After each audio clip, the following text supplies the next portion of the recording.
Hey, what's up everyone, David here. Welcome to another DC News episode, the show where I talk any type of news in terms of Atlas, Shin Megami Tensei, Persona. So if you're into that kind of stuff, make sure to subscribe if you haven't already, ring that notification bell.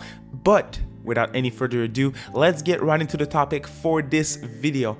This video is going to be focused on one topic and one topic alone because it's an important one and it's an interesting one to say the least. So you've seen the title, Shin Megami Tensei V sales numbers are out, at least for Japan. So we finally have the sales numbers for the first week in Japan of Shin Megami Tensei V, and it's currently sitting at 143,000 copies sold in Japan.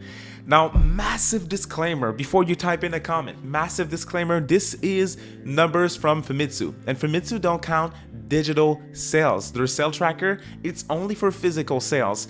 Now, if you go on the Persona Central article, shouts to Persona Central, by the way, they made a fantastic job with this news. Once again, I give them shit when they deserve it, but I also give credit where it's due, and this is a very good article. Now, they made the sales comparison for the first week of other Shin Megami Tensei titles, mainline titles, and it is topped by not only SMT IV, but also SMT III for the first week of sales in Japan, once again, for the first week. Now, the best-selling game in the series for the first week is actually Shin Megami Tensei IV, selling 184,000 copies during its first week of sales. Second game would be SMT III Nocturne at 151,000 copies sold, and then we have SMT V, the latest entry, at 143,000. Still interesting to look at Nocturne HD, which sold 100,000 copies during its first week. Now, the reason why I think this isn't, the fact that SMT V isn't as much of a big seller as 4 and 3 isn't a big deal in my opinion, is because in 2021 the digital market is extremely important, especially in Japan, versus 2003 when Nocturne came out and 2013 when SMT IV came out. 2013, we can assume SMT IV probably had like 10% more of sales, I would say. Those are random numbers, just assumption on my hand. And of course, with the PS2, there were no digital sales. Now, in the current market in Japan, people are still leaning towards physical a little bit more than digital, but it's still very important. I don't have any percentage, but my bet is I think we can add easily like a 40-45% of numbers on this number for digital sales that are not counted. So let's keep it conservative, let's say 30%. So for SMT V to outsell SMT IV during its first week, it needs to have sold 30% of this number in digital copies.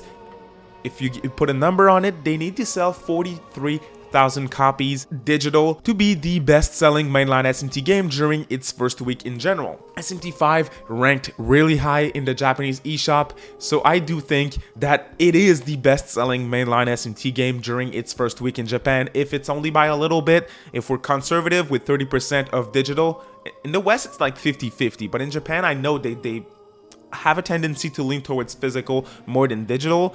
So I think 30% is really conservative, and with 30%, it's the best-selling game in the series. So I do think that it is the best-selling game. Physically, it's not, but again, don't forget that in 2021, the digital market is way stronger than it was in 2013 when the game launched on 3DS, and it wasn't existent in 2003. So therefore, SMT V, I'm pretty confident that it is the best-selling game in the series for sure. So what does those great numbers mean for the franchise going forward?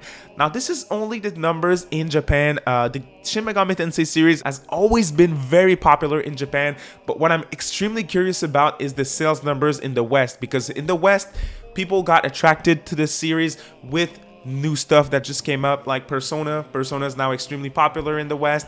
I think a lot of people want to jump into SMT after playing Persona. The Switch is a phenomenon worldwide in terms of sales.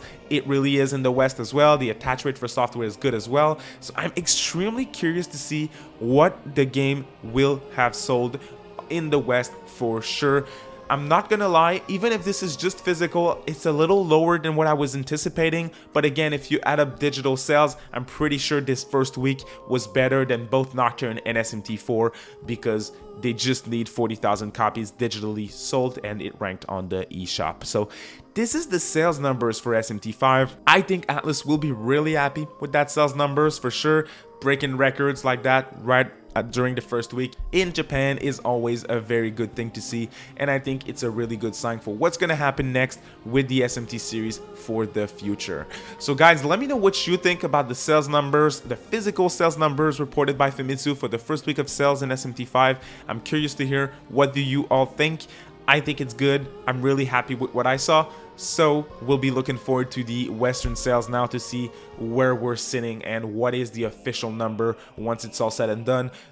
We don't get US numbers like every single week like they do in Japan, so we may have to stay patient. Once again, if you're interested, just ring the notification bell. I'll absolutely report on the numbers as soon as they come up. Thank you all so much for watching. Again, if you enjoyed the video, quick thumbs up, and don't forget to let me know in the comment sections below what you think about those numbers. I'm excited and I cannot wait to talk a little bit more about those numbers with some of my friends. Have a great day, y'all. Thank you for watching. See you next time.